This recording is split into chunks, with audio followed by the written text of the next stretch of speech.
ஆண் குழந்தை பிறந்தாதான் ஒரு வீட்டுல நிம்மதியும் மகிழ்ச்சின்னு நான் சொல்லல. நமக்கெல்லாம் தாயா இருக்கக்கூடிய பார்வதி சொல்றா. எப்படி தெரியுமா?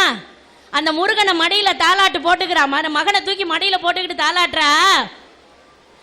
முருகன் என்றால் அழகன் என்று தமிழ் மொழி கூறும், அழகன் எந்தன் குமரன் என்று மணமொழி கூறும்.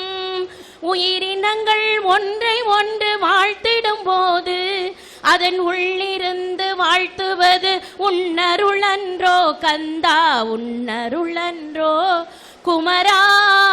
சொல்ல சொல்ல இனிக்குதடா முருகா, உலகமெல்லாம் உன் பெயரை சொல்ல சொல்ல உன் தாய்க்கு இனிக்குதடா முருகா.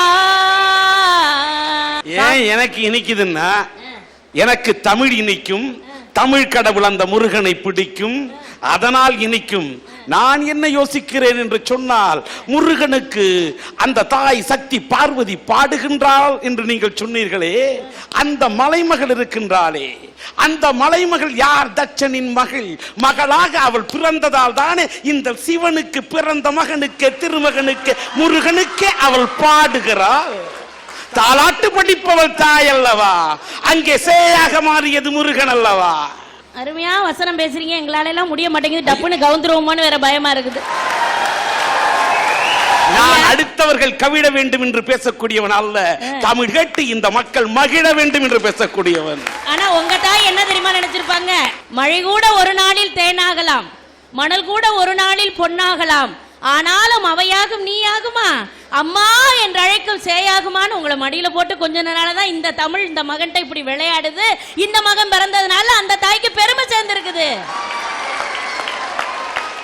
இந்த மகனை பெற்றெடுத்தால் அந்த அம்மா, அவள் வயிற்றில் நான் மகனாக பிறந்திருக்கிறேன்.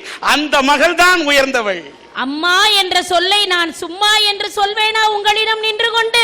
படைத்த பிரம்மாவே என் அம்மாவுக்கு முன்னால் சாதாரணம் என்று சொல்லும் போது, எங்கே என் அம்மா தான் உயர்ந்து நிற்கிறார். நான் சொல்லும் அம்மா வேறு அம்மா.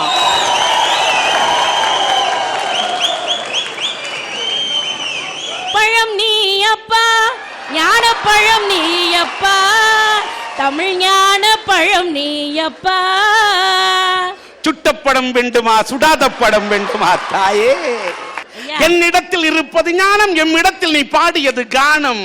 இந்த தமிழ் என்றைக்குமே உயர்ந்திருக்கும் வானம். அதனால் தான் தமிழிலே தொடுத்துக் கொண்டிருக்கிறேன் பானம். தொடரட்டும் உம்முடைய கானம். இருந்து அமெரிக்காவில விவேகானந்தர் போய் பேசும்போது அந்த பேச்சு அழகுல இவர் பேசுற பேச்சுல எல்லாரும் மயங்கி நிக்கிற மாதிரி ஒரு வெளிநாட்டுக்காரமா ஓடி வந்து சொல்லுது, உங்களை மாதிரி அறிவும் உங்களை மாதிரி அழகும் இருக்கக்கூடிய ஒரு மகன் எனக்கு பிறக்கணும், எனக்கு கல்யாணம் பண்ணிக்கங்கன்னு அவ சொல்றா வெளிநாட்டுக்காரி. அதுக்கு விவேகானந்தர், உன்னை ஏன் நான் திருமணம் பண்ணிக்கணும், இப்பவே உன் மகன் அவங்க காலில் விழுந்தாங்கய்யா. அப்படிப்பட்ட புனிதமான மண்ணுல பிறந்த நாம எப்படி மாத்தி பேச முடியும்? முடியாதுல்ல.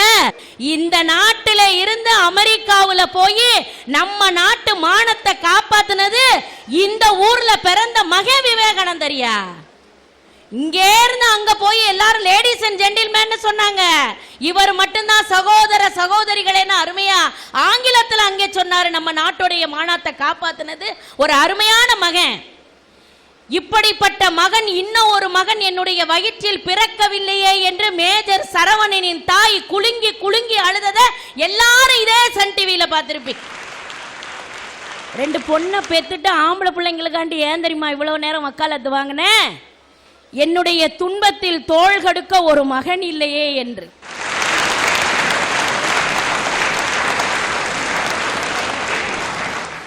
என்னுடைய தாய்க்கு கடைசி காரியங்கள் நான் எல்லாம் செய்துவிட்டு என்னால் கொள்ளி வைக்க முடியவில்லையே என்று நினைத்த பொழுது, நான் ஆணாக பிறக்கவில்லையே என்ற ஆதங்கம் என்னுடைய மனதிலே எழுந்த காரணத்தினால் தான் இன்றைக்கு நான் ஆண் குழந்தைகளுக்கு வக்காலத்து வாங்குகிறேன் ஐயா. கடைசி காலத்தில் என்னுடைய தாய்க்கு அத்தனை வேண்டிய எல்லாம் நான் செஞ்சேன். கொள்ளி வைக்க போகும்போது மட்டும் ஆம்பளை பிள்ளை வேணும்ட்டாங்க. அப்ப இந்த மனசு என்ன பாடுபட்டிருக்கும்? பெண் குழந்தைகள் மட்டுமே இருக்கக்கூடிய தாயின் மனதிலே துளியாவது ஒரு ஓரத்திலே எனக்கு ஒரு மகன் இருக்க வேண்டும் என்று சத்தியமாக நினைப்பாளையா. பொண்ணை பெத்துட்டா என்னதான் நம்ம பெருமையா பேசினாலும் வயிற்றுல கண்டிப்பா நெருப்ப கட்டிட்டு தாயா இருக்கணும். என்னதான் நம்ம துணிச்சல் உள்ள பெண்ணை அந்த பெண்ணை வளர்த்தா கூட இந்த பொண்ணை நாம எப்படி திருமணம் பண்ணி கரை சேர்க்க போறோமோ, எப்படியெல்லாம் இந்த பிள்ளையை நம்ம வாழ வைக்க போறோம்னு ஒவ்வொரு தாயும் சத்தியமாக வருத்தப்பட்டு கொண்டிருப்பாள். அதனால அவ மனசுல என்னைக்கு துயரமும் துன்பம் தான் பொங்கி எழுமை ஒழிய மன மகிழ்ச்சியும் சந்தோஷமும் இருக்காதியா. பெரும்பாலும் சார் பெண் குழந்தைய ஏத்துக்காத சூழல் தான். இப்ப எங்க வீட்லயும் 3 பொண்ணுங்க சார், என்னையும் சேர்த்து. என்னையும் எங்க வீட்டுல ஏத்துக்கல, என்ன 3 பொண்ணா பிறந்துருச்சேன்னு. ஆனா எங்க அப்பா அந்த வேறுபாடு பார்க்கல சார். 3 பொண்ணுங்களையுமே கஷ்டப்பட்டு இங்கிலீஷ் மீடியம் தான் சார் படிக்க வச்சாங்க, படிக்க வச்சுக்கிட்டும் இருக்காங்க. எதுக்குப்பா பொம்பளை பிள்ளை கஷ்டப்பட்டு இங்கிலீஷ் மீடியத்துல படிக்க வைக்கிற, ஒரு நாள் இன்னொரு நாள் இன்னொரு வீட்டுக்கு போற பொண்ணு தானேன்னு. ஆனா அன்னைக்கு எங்க அப்பா அதுக்கு பதில் சொல்லல சார். எங்க கிட்ட வந்து சொல்லுவாங்க, இது மாதிரி ஊர்ல உள்ளவங்க எல்லாம் இப்ப சொல்றாங்கம்மான்னு. அதுக்கு நான் கேட்டேன் சார், நீங்க என்னப்பா நினைக்கிறீங்கன்னு. நீங்க 3 பொண்ணுங்க தாமா எனக்கு சேவிங், நீங்க சேஃப் ஆனாலே போதும்னு சொன்னாங்க சார். அந்த ஒரு வார்த்தையை நான் காப்பாத்தணும்ல சார், அந்த நம்பிக்கையை நான் காப்பாத்தணும்ல சார்.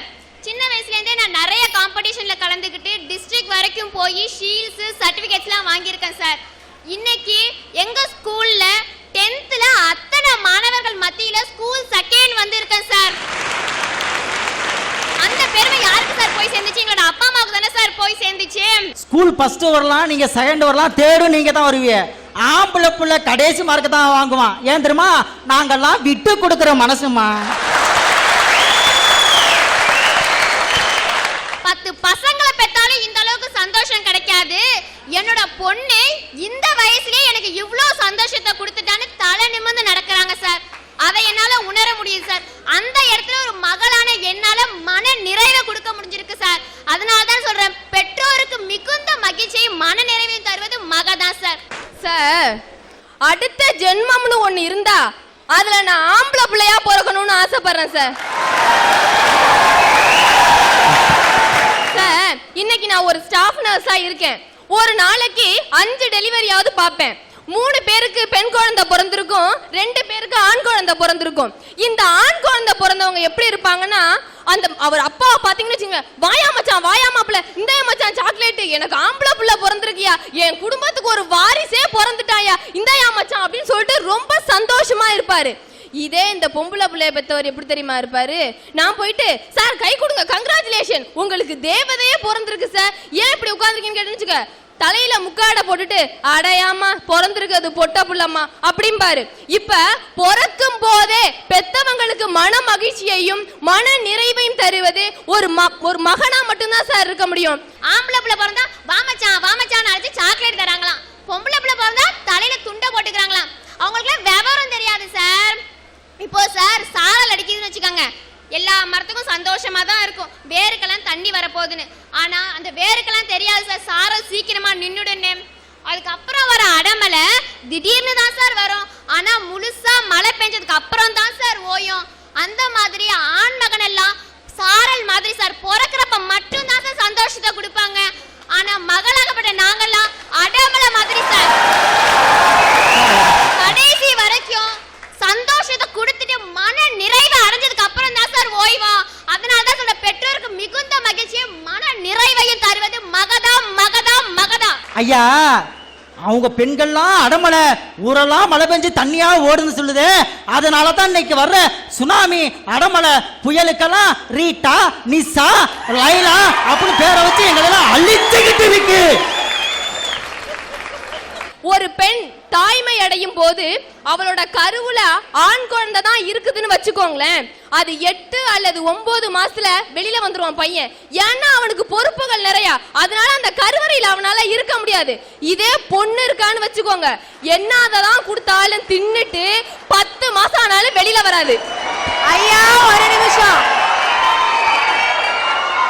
முந்திரி கொட்டை மாதிரி முந்திக்கிட்டு முன்னாடி வந்தது இல்லாம பொறுப்புன்னு பொய் வேற. பொம்பளை பிள்ளைங்களுக்கெல்லாம் பொறுமை அதிகம்யா. இந்தப்ப கேட்டுட்டு உட்காந்துருக்கல, நான் பொம்பளை பிள்ளைங்களாம் வயிற்றுக்குள்ள இருக்கும் போதே பொறுமையா கத்துக்கிட்டு பறக்கிறோம்ல. சார் பொம்பளை பிள்ளைங்களுக்கு பொறுமை அதிகம், ஆம்பளை பிள்ளைங்களுக்கு பொறுப்பு அதிகம் சார். இப்போ முதியோர் இல்லன்னு ஒண்ணு இருக்கியா, அதுல எந்த மகளாவது கைவிட்டான்னு யாராவது வந்து சேர்றாங்களா? எல்லாம் மகனால கைவிட்டவங்க தான். இது மட்டும் இல்லையா, அதெல்லாம் ட்ரெண்ட் மாறி போச்சு முதியோர் இல்லத்துல சேர்க்கறதுலாம். இப்ப ஒரு சில மாவட்டங்கள்ல என்னமா நடக்குது, தன்னோட பெற்றோர்களை சுமையா நினைச்சு 3000 ரூபாய்க்கு ஊசி வாங்கி கொடுத்து கொன்னுறாங்க. முதியோர் இல்லத்துல சேர்ந்தாவது அவங்க உயிரோட சந்தோஷமா இருந்திருப்பாங்க, அந்த மாதிரி இல்லாம இப்ப கொன்னுறாங்க. மகள்கிட்ட கொண்டாந்து விட்டாவது எங்களால முடிஞ்ச அளவுக்கு அவங்கள நாங்க காப்பாத்திருப்போம். இன்னொரு விஷயம், இந்த பட்டுக்கோட்டை மாவட்டத்துல ஒரு நடைமுறை வழக்கு இருக்கு, அது உங்க எல்லாருக்கும் தெரியும் நினைக்கிறேன். என்னன்னா 4 அண்ணன் தம்பி இருக்க வீட்டுல சொத்தா 5ஆ பிரிப்பாங்க, 5 அண்ணன் தம்பி இருக்க வீட்டுல சொத்தா 6ஆ பிரிப்பாங்க. எதுக்கு தெரியுமா? அந்த 5வது சொத்தும் 6வது சொத்தும் கடைசி காலத்துல பெத்த மகனை கைவிடும் போது அந்த 5வது பங்கும் 6வது பங்கும் அவங்கள காப்பாத்தணும்யா அவங்க பிரிச்சுக்கிறாங்க. பெற்றோர்களுக்கு மிகுந்த மகிழ்ச்சியையும் மன நிர்வதியும் ஒரு மகளால மட்டும் தான் தர முடியும். நான் ஒரு முதியோர் காப்பகம், ஒரு 40 முதியோர்களை வைத்து முதியோர் காப்பகம் நடத்திட்டு இருக்கேன். அந்த முதியோர் காப்பகத்தில் இன்னைக்கு சுப்பையாங்கிற ஒருத்தர் இருக்கார். அவருக்கு வயசு 70ங்கய்யா. அவருடைய பருவத்தில் எல்லாரும் திருமணம் பண்ணிக்கிற மாதிரி அவரும் கல்யாணம் பண்ணிக்கிட்டார். கல்யாணம் பண்ணி அவருக்கு ஒரு பெண் குழந்தையும் பிறந்தது. அதை சீராட்டி பாராட்டி வளர்த்தாங்க. 4.5 வயசு அந்த பொண்ணுக்குங்கய்யா சுப்பையாவோட மனைவி இறந்து போயிட்டாங்க. பொண்ணை வளர்க்காது, நீ கல்யாணம் பண்ணிக்கையா கல்யாணம் பண்ணிக்கையா அப்படின்னு எல்லாரும் சொன்னாங்க. ஆனால் அவர் என்ன சொன்னார், என்னை பற்றியே நினைக்கிறிய, என் பொண்ணு 4.5 வயசு இருக்க, அதை பற்றி யாராவது நினைக்கிறீங்களா? என் பொண்ணுக்காக நான் கல்யாணம்லாம் பண்ணிக்கல, நான் பொண்ணுக்காக என் வாழ்க்கையை தியாகம் பண்ண தயாராக இருக்கேன் அப்படின்னு சொல்லி அந்த பொண்ணு மார்படியும் தோல்லையும் போட்டு வளர்த்தாருங்கய்யா. அந்த பொண்ணுக்கு பருவ வயசு வந்தோன்னே மாப்பிள்ளை பார்த்து கடனை உடனே வாங்கி ஒரு கல்யாணத்தையும் பண்ணினாங்கய்யா.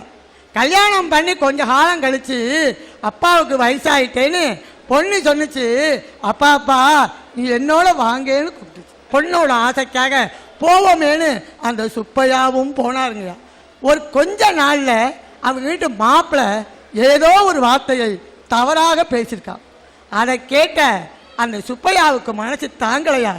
அவர் என்ன சொன்னார் மறுநாள் மகள்கிட்ட, அம்மா மாப்பிள்ளை கொஞ்சம் கோபமாக பேசுகிறாரு, நான் வெளியில் போகலான்னு நினைக்கிறேம்மா அப்படின்னாரு.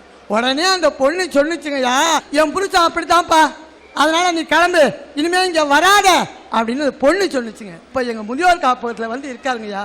அவர் என்ன சொல்கிறாரு தெரியுங்களா, எனக்கு ஒரு மகன் இருந்திருந்தா இந்த நிலைமை எனக்கு வந்திருக்குங்களா, அதனால் எனக்கு மகன் இல்லாத காரணத்தால் நான் இப்படி இங்கே வந்து கஷ்டப்படுறேங்கய்யா அப்படின்னாரு. ஆகவே வீட்டையும் சரி நாட்டையும் சரி பெற்றோர்களுக்கு மகிழ்ச்சியை கொடுப்பது ஆண்மகன் தான். எல்லாரும் ஒரு பழமொழி கேட்டிருப்பீங்க, என்னது, 4 வயசுல அண்ணன் தம்பி 10 வயசுல பங்காளி. எந்த பொண்ணுக்காவது இந்த பழமொழி பொருந்துமாயா? 4 வயசுல அண்ணன் தம்பியா பழகிட்டு 10 வயசுல பங்காளியா சண்டை போட்டுக்கிறான். எதனால? சொத்து பிரச்சனை. நாங்க எந்த சொத்தையும் கேட்கறது இல்லையா, பெத்த அம்மா அப்பாவே சொத்தா நினைச்சு வாழ்ந்துட்டு இருக்கோம்யா. இவங்கெல்லாம் சொத்து கணக்கே கேட்கறது இல்லையாமா. வருஷ மாசத்தோட இன்ன தேதியிலிருந்து சட்டம் வந்திருக்கு, ஆணுக்கும் பெண்ணுக்கும் சொத்தை சமமா பிரிச்சு கொடுக்கணும். இந்த பிள்ளைக்காடுங்க கேட்டுப்புட்டு சொத்தே கேட்கறது இல்லையா அம்மா அப்பா. அக்கா மாதிரி நாங்க 10 ஏக்கர் கொடுங்க 15 ஏக்கர் கொடுங்கன்னு கேட்கறது இல்ல, கொடுக்கறத சந்தோஷமா பெருந்தன்மையா வாங்கி போவதா என் மக. ஆமா, அதுதான் சட்டத்துல வந்துருச்சுல, ஆளுக்கு பாதி கொடுக்கணும்னு. அப்புறம் என்ன பெருந்தன்மை வேண்டிக்க. இப்ப சாதாரண ட்ரெஸ் விஷயத்தை எடுத்துக்கோங்களேன். ஆம்பளை பிள்ளைக்கு ட்ரெஸ் எடுக்க போனோம்னு வச்சுக்கோங்களேன், ஏதோ ஒரு பேண்ட் ஷர்ட் எடுத்துக்குவான், அவன் பாட்டுக்கு வந்துடுவான். மிஞ்சி போனால் ஒரு தொப்பி கேட்பான், குள்ளா வாங்கி அவன் தலையில் அமுக்கி கூட்டிகிட்டு வந்துடலாம். ஆனால் இந்த பொம்பளை பிள்ளைங்களை துணி எடுக்க போனோம்னு வச்சுக்கோங்களேன், நல்லா காஸ்ட்லியான ட்ரெஸ்ஸாக அடுத்தவங்களை பார்த்து ஆசைப்படுறதுல இந்த பொம்பளை பிள்ளைங்க, அம்மா என் ஃப்ரெண்டு இந்த மாதிரி சுடிதார் வச்சிருக்காமா, இந்த மாதிரி மிடி வச்சிருக்காமா, எனக்கு அதை மாதிரி எடுத்து கொடுங்கம்மான்னு ஒரு 1000 ரூபாய் பழுக்க வச்சுட்டு அதுக்கு மேட்சா தோடு, வளையல், கிளிப்பு, செருப்பு, ஏன் நைட்டி வரைக்கும் வாங்கிக்கிறாங்க சார். ட்ரெஸ் எடுக்க போகும்போது அப்பாவோட பர்ஸை பழுக்க வைக்கும் போது எப்படி சார் அவங்க மன நிம்மதியை கொடுப்பாங்க? இப்போ அந்த அண்ணன் எடுத்துக்கோங்களேன், ஏதோ ஒரு பேண்ட்டை போட்டார், ஷர்ட்டை போட்டார், மேட்ச் பண்ணிட்டு வந்துட்டாரு. நான் வர முடியுதா? அந்த சாரிக்கு மேட்சா ஜாக்கெட்டு, ஜாக்கெட்டு மேட்சா வளையல், வளையலுக்கு மேட்சா தோடு, தோடுக்கு மேட்சா தொங்கல், இப்படி எல்லாம் போட்டு வந்தா தானே சார் 4 பேர் பாக்குறாங்க. இப்ப இந்த அரட்டை அரங்கத்துல பேசுறேன், எல்லாருக்கும் எங்க குடும்பத்தை சேர்ந்தவங்களுக்குலாம் ரொம்ப மகிழ்ச்சியா இருக்கும். ஆஹா, இந்த பொண்ணு வந்து இதுல போய் பேசுது, ரொம்ப நல்லா பேசுதுன்னு ரொம்ப சந்தோஷப்படுவாங்க சார். ஆனா பாக்குறவங்க என்ன சொல்லுவாங்க, டேய் ராஜ்குமார் பொண்டாட்டி பேசுதுற அரட்டை அரங்கத்துல போய் பாத்துட்டு வரணும்டா, இப்படித்தானே சார் சொல்லுவாங்க. என்னோட அப்பா பேரை சொல்லி ராமதர பொண்ணு பேசுதுடா நான் சொல்ல போறாங்க. நிகழ்ச்சியில பங்கெடுத்துக்கிட்டு கிடைக்கிற பெருமையும் சந்தோஷத்தையும் எங்க அப்பா அம்மாவுக்கு நான் முழுசா கொடுக்க முடியாம சம்பந்தம் இல்லாம என் புருஷனுக்கு போய் சேருது பாத்தீங்களா, அந்த நிம்மதியை கூட கொடுக்க முடியல சார். இன்னைக்கு பொம்பளைங்க வீட்டுல வேலை செய்யறாங்களோ இல்லையோ, டிவி சீரியல் தவறாம பாப்பாங்கய்யா. அந்த டிவி சீரியல்ல வில்லத்தனம் பண்றது ஆம்பளைங்களா பொம்பளைங்களா? ஆம்பளைங்களை வில்லனா போட்டா பாப்பாங்களா? ஆம்பளைங்க வில்லத்தனம் பண்றதுக்கு சினிமால பண்ணணும், பொம்பளைங்க வில்லித்தனம் பண்றது டிவியில பார்க்கணும். ஏன்னா சின்ன திரையில தான் பொம்பளைய பாக்குறாங்க, வண்ண திரை ஆம்பளைங்க பாக்குறாங்க. அப்ப ஆம்பளைங்க பாக்குறதுக்கு வில்லன், பொம்பளைங்க பாக்குறதுக்கு வில்லி, இல்லன்னா ஆம்பளைங்களை வச்சிருவாங்க தள்ளி. இந்த தங்கம் சீரியல்ல எடுத்துக்கிட்டீங்கன்னா அந்த இளவஞ்சி கேரக்டர் அந்த குடும்பத்தை படுத்துற பாடு இருக்கு பாத்தீங்களா, தாங்கல சார். ஃபர்ஸ்ட் அந்த அக்கா வீட்ல வில்லியா நல்லவளான்னு கேட்டு சொல்லுங்க சார். கல்யாணம் ஆகுற வரைக்கும் நானும் ஒன்ன மாதிரி நல்ல பிள்ளையா தான் இருந்தேன். கல்யாணத்துக்கு பிறகு கொஞ்சம் வில்லித்தனம் பண்ற மாதிரி ஆயிடுச்சு. இப்ப டிவி சீரியல்ல வந்து நம்ம விஜயகுமாரன் கேரக்டர் எடுத்துக்கிட்டீங்கன்னா அவர் பாட்டுக்கு வருவாரு போவாரு, அவர் உண்டு அவர் வேலை உண்டுன்னு இருப்பாரு. அந்த அளவுக்கு நல்ல பிள்ளை சார் எங்க பிள்ளைங்க, ஆம்பளை பிள்ளைங்க. என் ஊருக்கு பக்கத்துல ஒரு அம்மா இருந்தாங்கய்யா. அவங்களுக்கு வந்து 5 பையன் ஒரு மக, 6 பேரையுமே அருமையா படிக்க வச்சாங்க, நல்ல வேலை வாங்கி கொடுத்தாங்க, நல்ல இடத்துல கல்யாணமும் பண்ணி கொடுத்துட்டாங்க. அந்த அம்மாவுக்கு உடம்பு முடியாத காலகட்டம். அப்ப போய் அந்த 5 மகன்கிட்டையும் நின்னாங்க. அப்ப அந்த 5 பையனும் சொன்னாங்க, அம்மா என்னாலலாம் எதுவும் பண்ண முடியாதுன்னு கைவிட்டுட்டாங்க. ஆனா அந்த பொம்பளை பிள்ளை வந்து அப்படி இல்லையா, தன்னை படிச்சு கஷ்டப்பட்டு வளர்த்து படிக்க வச்ச அம்மாவை தான் கூடவே அழைச்சிக்கிட்டு போய் அவங்களுக்கு தேவையான எல்லா மருத்துவ செலவையுமே அந்த மகள் தாயா பார்த்தா. அந்த 5 மகன் செய்ய முடியாத ஒன்ன அந்த ஒரு மகள் செஞ்சாயா. அதனால தாயா சொல்றேன், பெத்தவங்களுக்கு மிகுந்த மகிழ்ச்சியையும் மன நிறைவையும் மகளா